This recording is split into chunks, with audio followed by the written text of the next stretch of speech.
So I've been wanting to do this project for a while, but I've been horribly sick with this week-long cold, which I still have. But I'm just gonna ignore it from now and get this done. So a while back, I bought a Roomba 560 from a yard sale for ridiculously cheap, and it was because it was broken. It would literally um, spin in a circle, go back a little bit, spin in a circle, go back a little bit, and eventually give up, and then just beep 9 times, which is a very common issue with these 530, 560 series Roombas. And it mostly has to do with this front bumper on here. This is a very important sensor for the Roomba. So anytime it runs into something, there's two infrared switches on here. One for the left, one for the right. The way they work is you have a voltage source through a current limiting resistor into an LED. In this case, they're infrared LEDs. And this is to ground. And then on the other side, you'll have a voltage source through a current limiting resistor, and then into, see if I can draw this right. This is a phototransistor. And off of here, you'll have a sense connection. So what they have, instead of using a small micro switch, that would probably reliably work fine in this situation. It generates a lot of noise each time it bumps into something. And in some maneuvers, when this Roomba is going around the floor, it can constantly be hitting that, which can be extremely annoying, hearing that clicking noise every time it touches something. So they opted to use a non-contact infrared brake beam in order to replace a switch, which in theory should be much more reliable. There's no mechanics really to it, so it should last forever. Unfortunately, it appears iRobot picked extremely cheap LEDs, and these LEDs tend to blow out.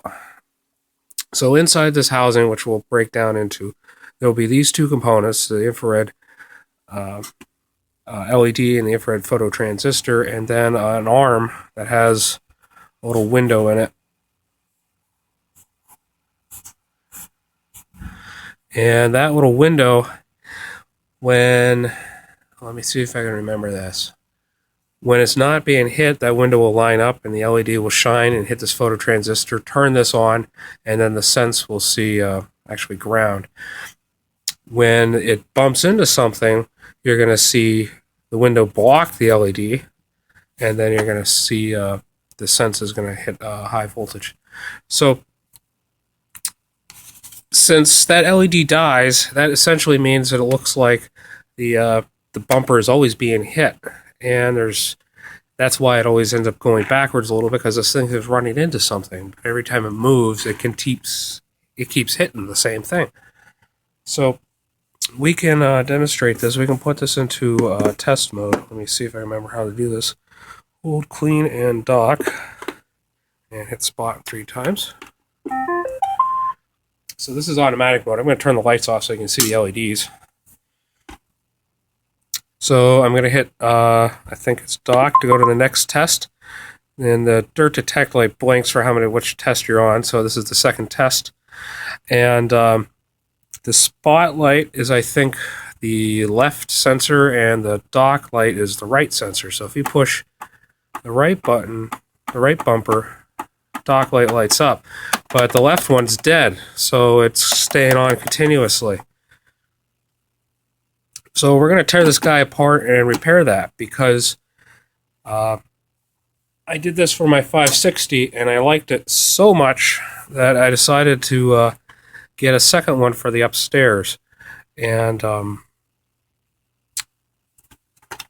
so I found a second one off eBay. This is the 535, which is a slightly lesser model. It doesn't have the auto scheduling features where it can automatically start itself up. But I'm going to work around that, because under here there's a serial port that iRobot left in these. These are very hacker friendly. And through that serial port, you can control the robot. So you can set it up so it can automatically start itself with a little microcontroller. You can do that. So that's probably a future project. But for anyways, we're gonna rip through this as quickly as possible here. So I'm gonna start by taking out the dustbin. Throw that off to the side. I'm gonna start going through the bottom here. So there's nice 4 screws to take off this bottom plate. Oh, well, actually, I forgot. You have to take the side brush off first.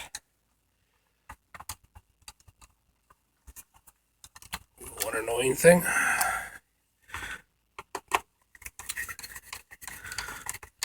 Take off these 4 screws off the bottom here. There's a lot of really good engineering in this thing, even though they use cheap parts for those LEDs. The fact that this is extremely modular. So it's designed to be repaired. So here's the battery. I think the nickel cadmium, let's see, 2200 milliamp hours. I'm going to be replacing that with a new nickel metal hydride that's going to give me a bit more capacity. So like I said, this is extremely modular, so things like the cleaning head is just 4 screws to take out. Let me see if I can remember where those 4 screws are. Sure, I'm going to do this for right now.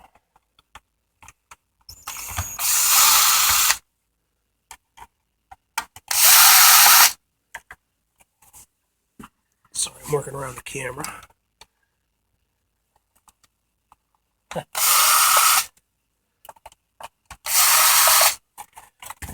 These are capped screws, so then the whole module just comes out like this. Besides the LEDs, Roomba had a bunch of issues with that cleaning head module, so there's a bunch of different colors depending on what generation it was. So this is the front wheel that we're going to take out now too. And I think I'm going to take these wheels out too, since they're... Oh, that's annoying. Can't get that out with the power tool. I'll have to do this manually.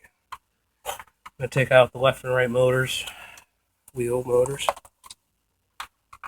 since they're modular, and get them out of the way and just make it easier to work on the rest of it. And they just lift right out, and they use a board-to-board interconnect down to the main system to provide both feedback for... This is just a standard DC motor, so they must have a wheel encoder on there to determine the position when it's rotating.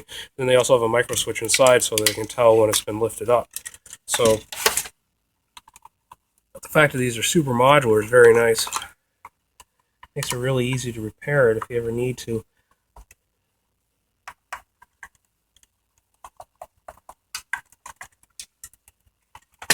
Oops, wrong screw.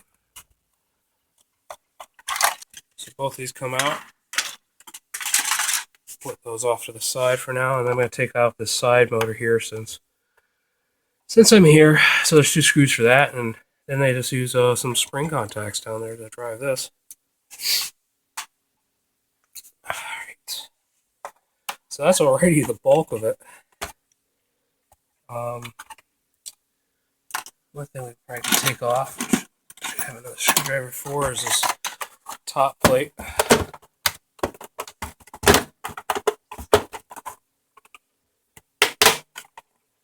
And you have to get a screwdriver to get to these clips in the middle of it. And then you have to kind of work your way around that handle. And this is that serial port, which is actually just like a PS2 style mouse keyboard connector. And the one thing it does provide is a direct connection up from the battery up to here. So there's an unregulated voltage source. So for a microcontroller or something, I would have to put a simple little voltage regulator on it. Okay, so to get to these bumper sensors, we have to get to the rest of it. This is just what they consider the chassis. This is intended to be really just a single replaceable unit. But I'm going to start tearing this apart seriously now, so I'm going to use one of these nice parts pins. And as I go, I start pulling screws out, and let's just start putting them into the bins for each, generally each different size, or each step as I go. It makes it a lot easier to put back together. I can just go in reverse. so first thing we'll have to do is take this front bumper off, which has these whole pile of screws around the bottom edge here. And I'm being lazy today, so I'm just going to use the screw gun. Put this off to the side here since I'm working around the camera.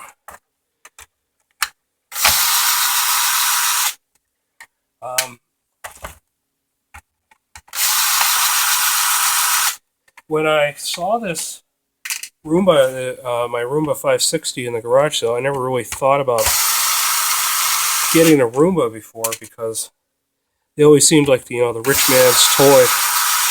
You always hear stories about how they don't really work and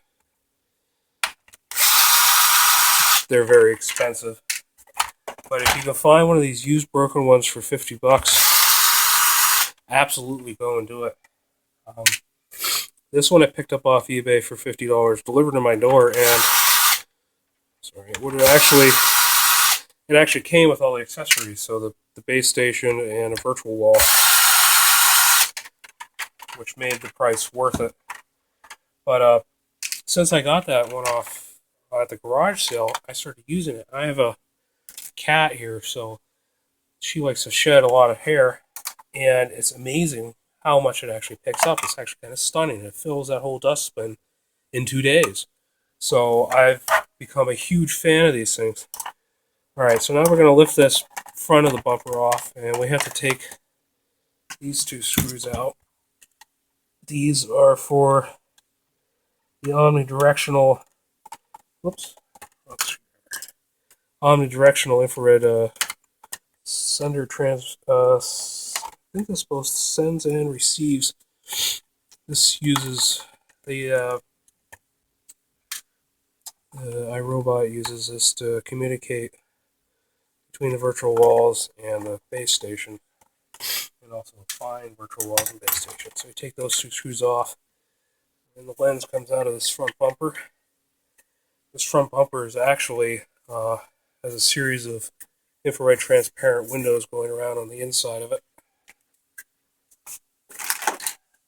Because iRobot likes to use infrared sensors, so you can see maybe there's a pair of infrared transmitters and receivers here. Same exact thing, infrared LED and infrared phototransistor. Same thing for these cliff sensors, so to make sure this thing doesn't drive itself off a stair. And then these are the 2 bumper switches. Alright, now that we got that front bumper off, let's start going through the top. And again, these are just a lot more screws. It's not hard to take this apart, but it might be a little bit intimidating because it has so many screws involved with it.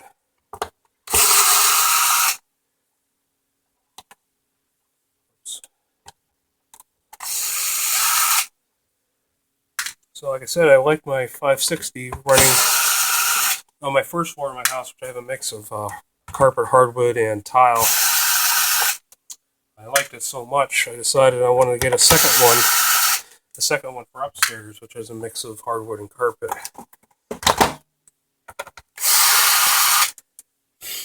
And one of the more intimidating factors is iRobot sells these things pretty much a different model number for each configuration that they sold it in. It's relatively the same base model for the 530s, and then a relatively the same one for the 560s. But depending on what configuration they sold them with, which accessories, it came in as a different model number. The other thing I paid attention to is the 530s, a lot of them don't have the RF module in it, which is used to communicate and activate automatic virtual walls and lighthouses. So I made sure I went around and actually found one that had the RF radio module in it still. These are different size screws in the handle, so I'm putting these separately. All the other ones I just took out were all the same. And this one in the back here is a different one.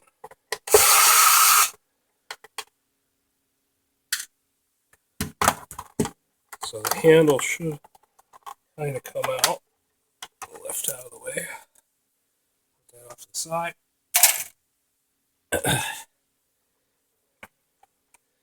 And this top piece should come off. We'll have to work these wires out of this little slot here. Comes right off.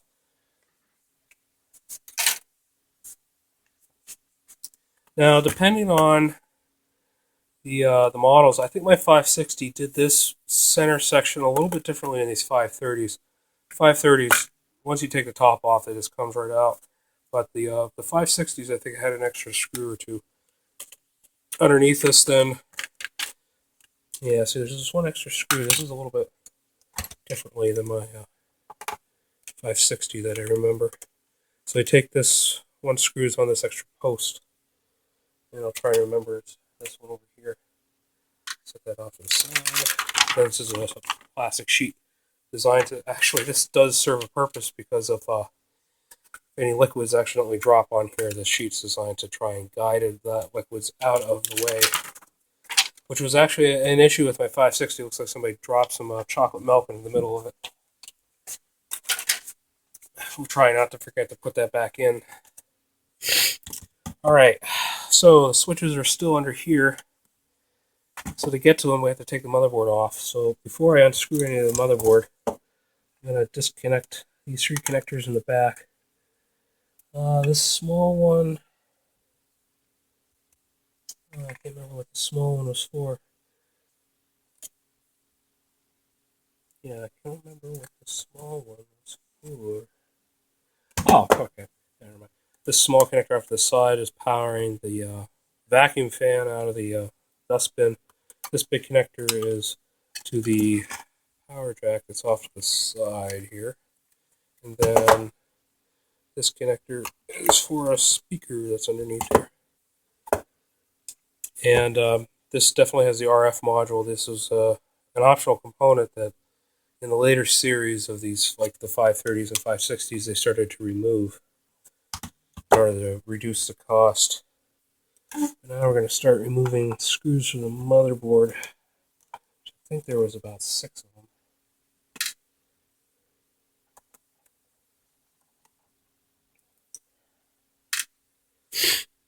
I've actually already had this one apart. And when I got this one, I actually discovered that both the left and right sensors were dead. Which I didn't expect. I had enough spare parts to fix one of them, but not both of them.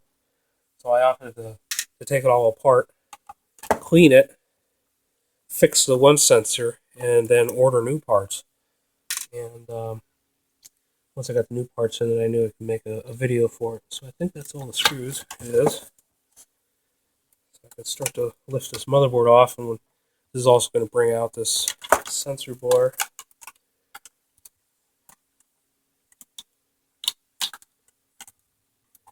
Now I think to make my life easier, I'm going to disconnect the motherboard. There's a bunch of connectors on the bottom, but they are all unique, so you can't put them back in the wrong spot. So this is for the battery. Or no, these are for the front, the bottom recharging contacts. That's for one of the front sensors. The front sensor. I think this is for one of that, and I'm just going to leave that connected there, so I can just take this whole piece off and set it off to the side. Okay, now we are getting here. Now I know I already fixed. Now, if you remember, when we were testing this right side was working, this left side wasn't. And I made sure when I actually fixed it, I put a mark on this rubber cap on the right side. So we're going to fix this, you guys. These two switches are actually different shape because of the side brush motor on the one side forces it to be. So there's 2 screws for each of them. Take them out.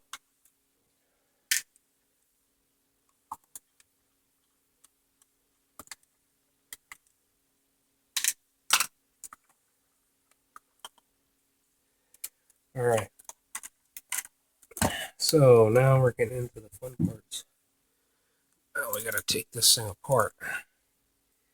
This is, well, we can take the rubber cap off. This is just a dust cover to try and keep dust out of it.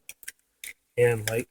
Oh, where did all this dirt come from? I thought I cleaned this. Jeez, more. It's a dirty machine. It lives in dirt. Alright, so now that we got this, there's, looks like 4 clips on this one. I think the right side might have only had 3. I'm going to try and be gentle. This is just, thin plastic clips over these little hooks, and I don't want to break them all because I need to get this back together. Luckily, this plastic doesn't seem to get brittle yet.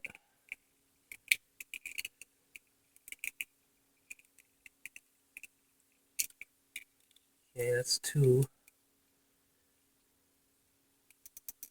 Sorry if you can't really see this, but this is black plastic, and it's just hard to show this on camera. Okay. And then broken. That's the top lid. And then from the inside, you can see, whoops, the whole arm came off. So did the spring, which is okay because we have to take that out anyway. But there's a small little window on the bottom of that arm, so when it's fully retracted, the LED should be able to shine through to the phototransistor, and when it bumps something, this window will block it. That's the theory. Okay, now the phototransistor red pair on this side here, so we're going to slide all this out. It has to come out together with the arm. So we'll put that back together later. Put this off to the side. Alright, I'm going to start making room over here.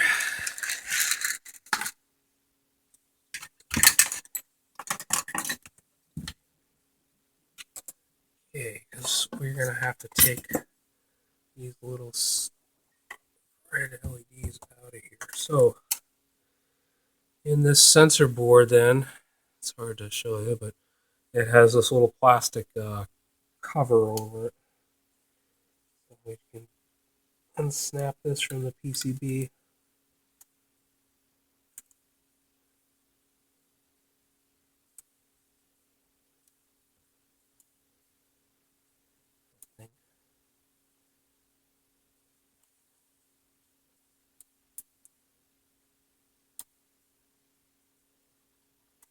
I did this before. I don't think it was that hard. Of course, I'm struggling on the camera. Ah, there we go.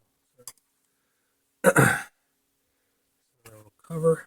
Alright, so on this one, the way it's set up is the phototransistor is the one with the little blue paint on the top of it, and it's closest to the wires.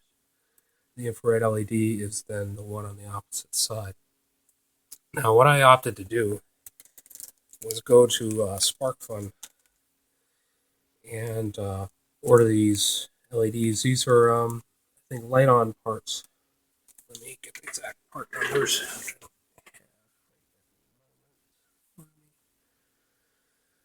Okay, so the LEDs are the parts with the yellow bit of paint on the top of them, and they are the LTE302s. And the phototransistors have the bit of red paint on top of them, and they're the LTR301s. So, you technically only have to replace the LED, but because these replacement parts are physically slightly taller than the originals, I'm going to replace both sides, and that makes that gets the infrared beam at the same height for both, and that just eliminates any possibility of a weak signal or something like that, creating a false positive. So I'm going to desolder these old parts. I don't need to worry about orientation at all, since we always know the transistors on this side and the phototransistors on the other side. I'm going to put these into my helping hands. I fire up my soldering iron. I got a Hako 936. And we're going to start desoldering these guys. We got a Hako 936 all standard, just one of the black ones. Pretty much, I think, right before they changed the design to blue. Actually, over here, so you can see what I'm doing. And then a pair of helping hands to hold the board. This is just some standard 6040 Kester solder. It's the 44 size. I think 8mm in diameter. Fairly standard. And I got a nice brass sponge.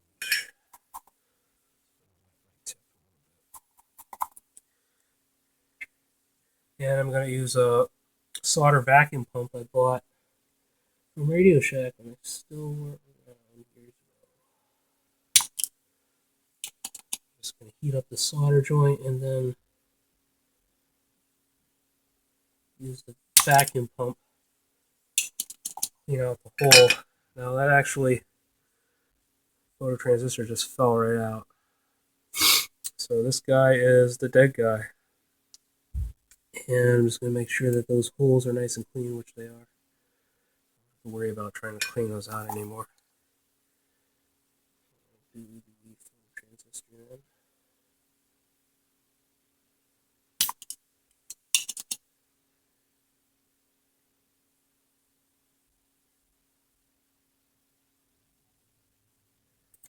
Sometimes I just like to take, because I use this lead-free solder, so I give it a little help with some leaded solder, and then it'll actually be able to get hot enough to melt the old stuff. So I got the one side clean, but I didn't get the other side. So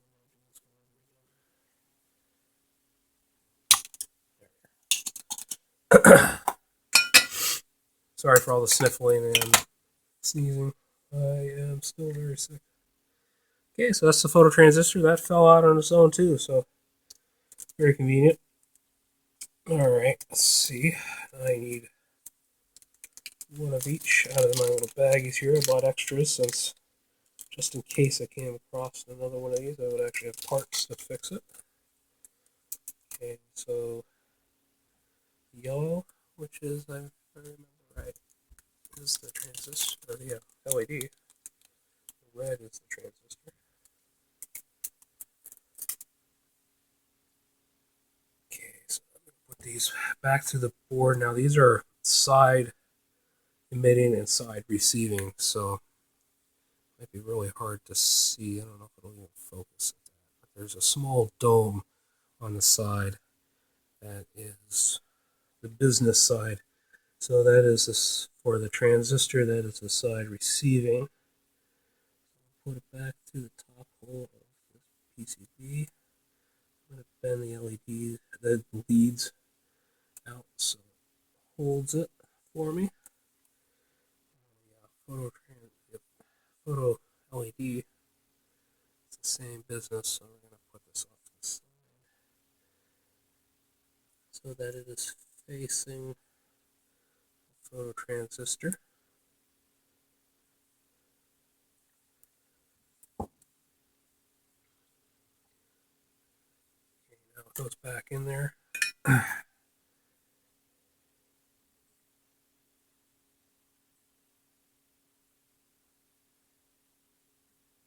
Solder these guys in. Just you want to heat up both the pad and the lead together, and then put the solder in between the two. You don't want to just put the solder to the iron.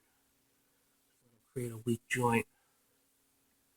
You need the components to be hot, not the solder. Okay. Those are all four nicely done. I can turn this off. Get this stuff out of the way now. Away the old parts. Okay. Use my wire cutters to trim these leads off.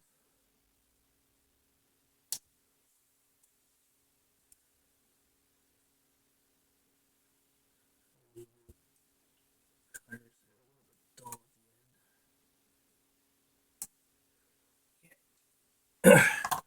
that's a fix. I mean, if you buy a working Roomba, it's probably, well, I mean, new 360s or a new Roomba 680s cost what, over $300 still? They're essentially under the hood not much different than a 500 series. It's literally not all that different at all, and I'll show you some of the upgrades I want to do this so you can make it just as good as the 680 for half the price. So I'm going to check. Alignment on these is not super critical, but I actually didn't even get them to solder completely perpendicular to the board, but they're leaning together, so it doesn't really matter. So now I can put the cover back on. Roomba or iRobot was nice, and they actually made these keyed, so they go back onto the PCB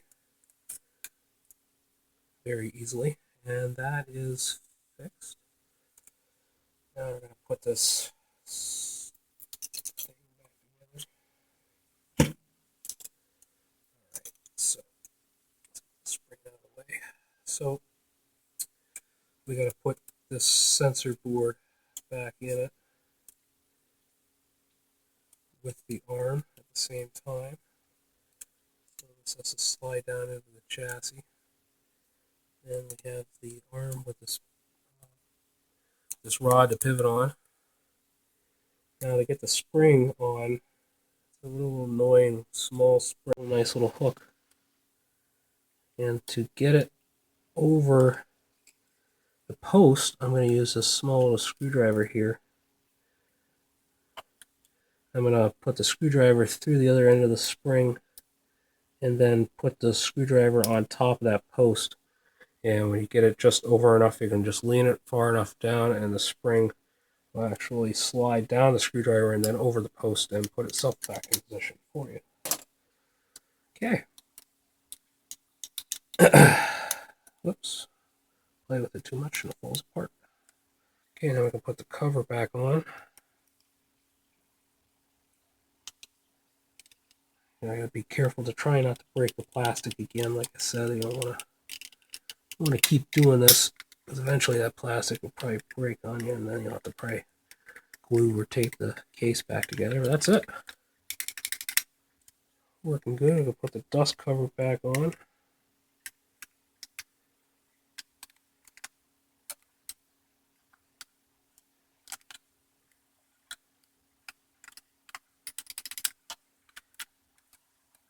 Now we're gonna get this thing back in here, and I don't want to have to line it back up to where it was, but I don't want it to crush any wires that should not be crushed. So gotta make sure that there's wires going underneath it, like these wires for this one cliff sensor. I want to make sure I don't pinch those underneath it, so those are okay. So I can put 2 screws back into it.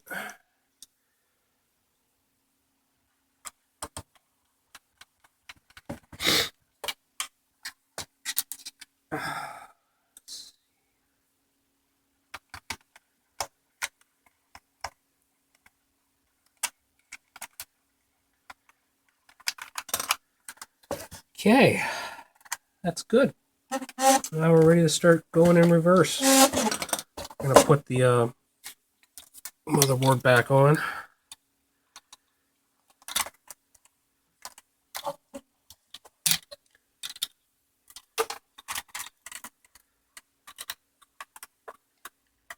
So all these connectors are keyed and unique, so you can't really mess it up.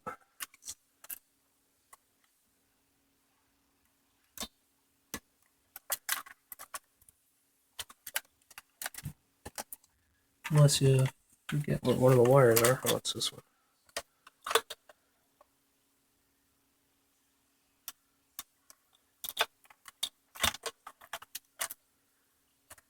There we go. So this is the motherboard has the actual microcontroller guy up here, the brains of the unit. It's interesting that if you can see all these little silver dots everywhere, these are all test points. So when they go through manufacture, then they put this on a machine called a bed of nails, which is a whole bunch of spring-loaded pins.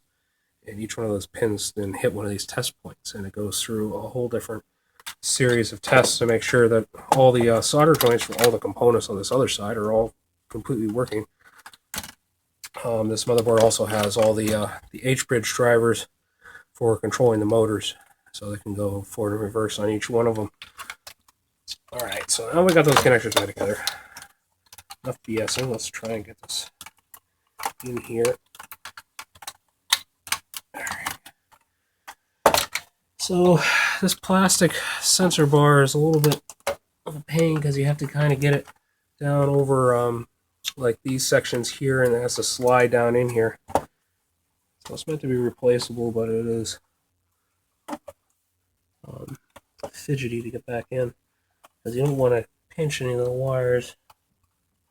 Alright, so then the board just kind of falls down into where it should live.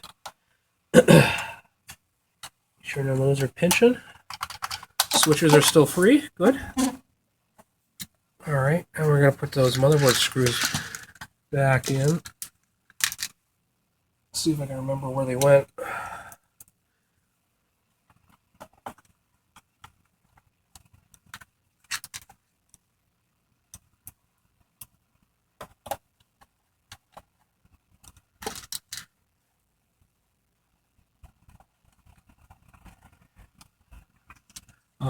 Let's see. Well, like I said, with the 560, I was so impressed at how much it was actually doing for me.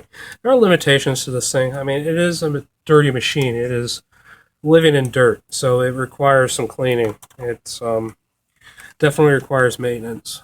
Pretty much, like I said, that fills a dustbin in 2 days. You got to empty that out, otherwise it's not going to do anything.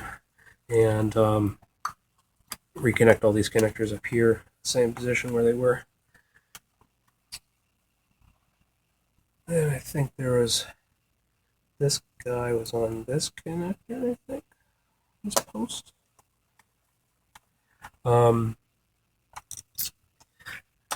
Besides that, the brush heads underneath, they like to pick up long hair a lot. All right, let me see. So you have to clean those out. I clean mine out probably almost twice a week. So let's see. So it's not a set it and forget it kind of thing. Oh, I think I gotta put this underneath that post. Shoot. You gotta take care of it, otherwise it's not gonna work for you. It's gonna die a quick death. And the brush heads, particularly, Roombas has gone through a lot of modifications and design revisions on the cleaning head module in order to try and improve its reliability, but it's still not all that good, so you got to make sure you keep it clean. It's just like any vacuum cleaner. It's going to be dirty. All right, so I think we're going to get that back on. And I think we got the top cover.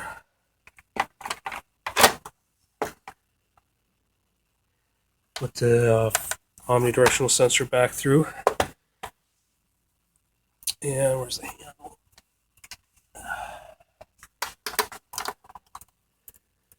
The handle wedges underneath the cover, and then 2 screws hold it in the back. So there's one small screw in the back center here. Then these 2 screws for the handle.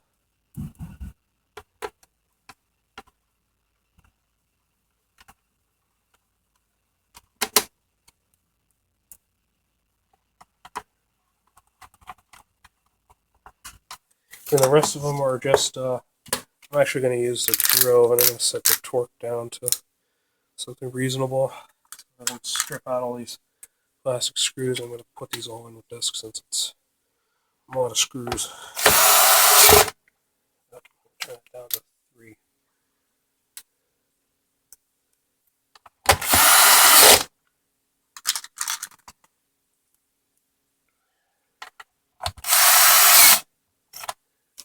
Strip that one.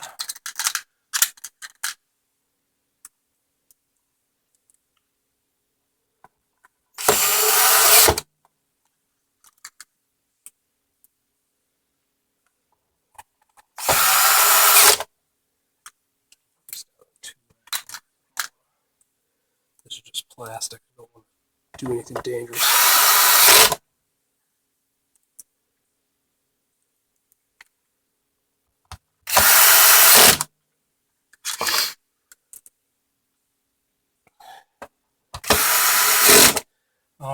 These 500 series are also pretty dumb, so they do require some help when you put it in the room.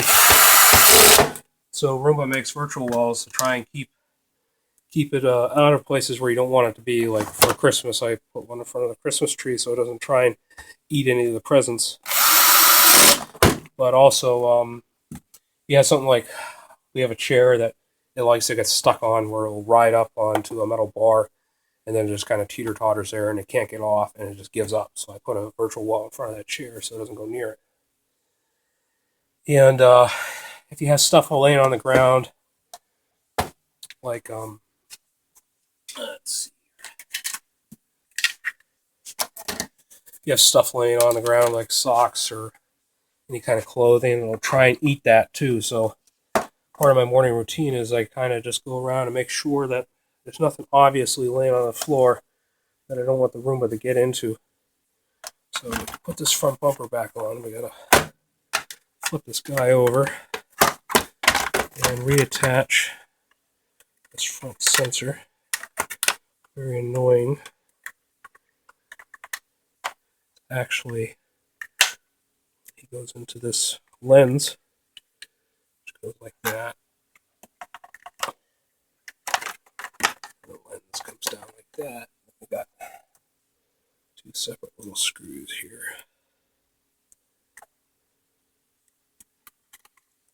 Of course, I messed up. Fidgety.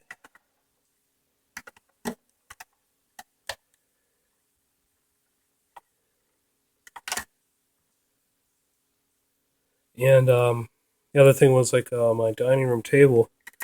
It has one chair on it, which is pretty much big enough to let the Roomba through, but the other chairs won't. So sometimes it'll get underneath the middle of the dining room table and then get stuck in there. And it'll just keep running around and around and around until the battery dies.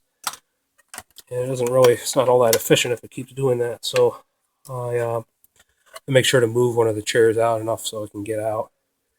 And then it also sometimes, especially in the bathroom door, it manages to bump the bathroom door just enough so it'll close the door on itself and it'll get stuck in the bathroom and it'll just run around there until the battery dies. So it's not perfect, but it will help. And put that back on like that. And also, it's not going to clean the whole house in one go. It's not designed to do that. This is just a maintenance cleaning device. So if you have a house that's already clean, this will help keep it clean significantly longer than doing nothing. If you dump like a whole box of cereal onto the floor, it's not going to do all that good of a job trying to clean it up. But if you have like a pet or something, you will barely notice any fur laying on the floor. This thing is going to be going around every day cleaning stuff up. Okay, so we're getting the front bumper back on. There's just a lot of fidgety little screws, so it's going to be the boring part.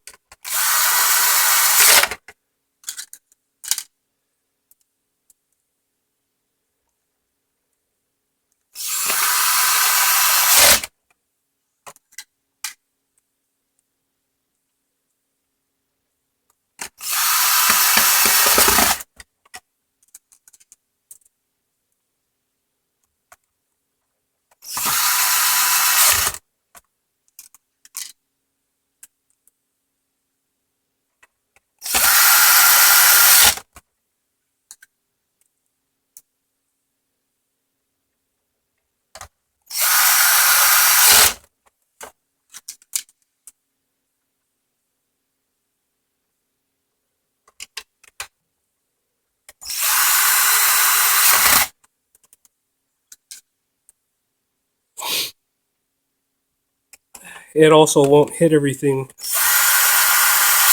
on every floor every day. But the nice thing about it is persistence. It does it every day. So it'll eventually hit everything. Just maybe not all at once. I might strip that one. That's fine though. It's got lots of other friends to hold it. Okay, so I did forget to put this guy back on, but you can actually put him on whenever. Kind of fidget to get him underneath his arm. Then he just kind of snaps in. Okay. That is a fixed chassis, so then we can start putting back together all the other modules. Hey. So this is the, like I said, the cleaning head module from before. The Roomba has gone through a lot of color choices on their plastic. This is how they differentiate the different parts. So like the wheel motors still all use the standard blue. These have never, I don't think, actually ever changed. Same with the front motor. But for the original cleaning head module, the 500 series, was blue, like the rest of this plastic. But because they've had so many issues with it, they've been redesigning it. So I think they went from like blue to red, and then I think black, which is what I got here. Then I think they went to green, and I think they're finally at red or gray. I think the last revision that they ever made to it, and it's just been trying to improve the cleaning head's resistance to hair getting caught into the transmission. And when it gets into that gearbox, it just destroys all the plastic gears inside. So hair is a nightmare for any kind of machine. So they've been trying to fix that through multiple different revisions, and they just never quite got it working. So in terms of upgrades for these things, it's generally, if the cleaning head module is still working, just keep using it, because they didn't really increase the cleaning performance of any of the heads.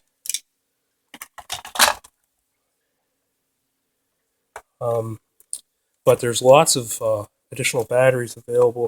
Like I said, the original used nickel cadmium, which is generally a big no-no anymore. Nickel cadmium is a nightmare to recycle, so they don't use it in new batteries. You can get replacements in nickel metal hydride, and there's a couple of manufacturers who make lithium-ion replacements. I'm going to put a new nickel metal hydride into it. I'm probably going to do that. Oops, that's the wrong screw. I'm probably going to do that after this video, though, since I know this battery is kind of charged, and I can show you what it's going to do. Forget the center wheel. This is another cleaning thing I really have to do is likes to get hair wrapped around the axle on this wheel, so make sure to clean it. This is it's coated black and white because they have another infrared pair in here, and they count the transitions in order to ensure that the Roomba is actually moving forward. Because if they are driving the wheels and they don't see this wheel spinning, then they know they're stuck stationary someplace. So we can drop that guy in. Hello. Put the base plate back on. I also made sure, like I said, yes, batteries are loose because it's not in. But I made sure that I got a Roomba. I got a Roomba that had the Wi-Fi or the RF module, and an easy way to tell that, because Roomba has released the same model without the module, is if it has an FCC ID on it. If it has an FCC ID, that means the module is inside of it. Some of the Roombas had the sticker right here. Other ones just had it embossed into the plastic. Like this one doesn't have it embossed in the plastic, it just has the sticker. I think my 560 had it the other way around. It doesn't have the sticker, but it had it embossed in the plastic instead it had the FCC ID. Alright, side brush, where'd I put it? Okay. Side brush. Likes to get hair stuck under there too, so you take that off and clean it. Like I said, cleaning out the brushes aren't too bad. They lift right out, and It likes to get the brush wrapping around down towards the axle, especially in the transmission side. Not sure why it prefers to go towards that side, but it does.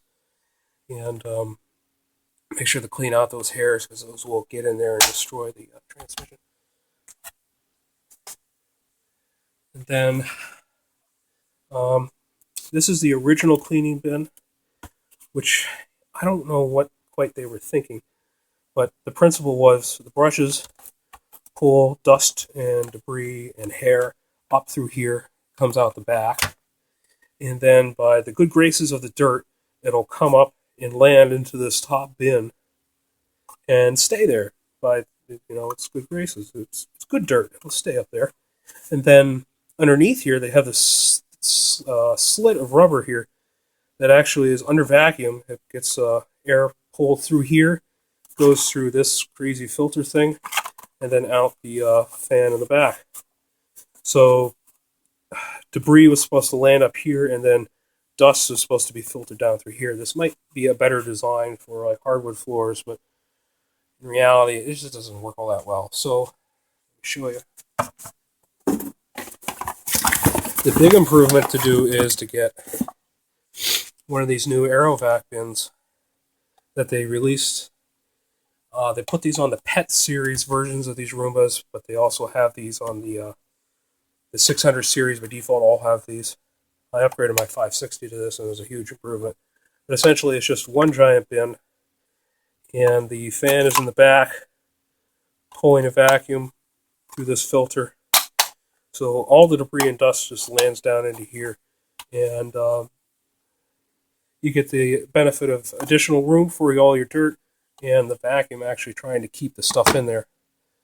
So this will be an upgrade I'm going to add to this guy because it's a huge, huge improvement over the old one. So, all right. So, let's see if I can remember this procedure now. Hold, clean, and dock, and hit spot for 3 times. So I'm going to turn the lights off again. Hold, clean, and dock. 1, 2, 3. Okay, turns on. Test 2. Yeah, it's red because the battery's dying on this one. This is the old battery. So, but if we push the left, now we get the spot lighting up. Didn't do that before. Push the right. Yeah, that's a clean pass. The third test, which I don't know what the third test is, but anyways, iRobot put a really nice built-in test feature on here, so you can go through and test all the functionality, the motors, all the sensors, right from the Roomba, and test it out and make sure it works all good for you. So this is awesome. This is like I said, $50 Roomba that takes $5 in parts and less than an hour to fix, and away we're good. Yeah.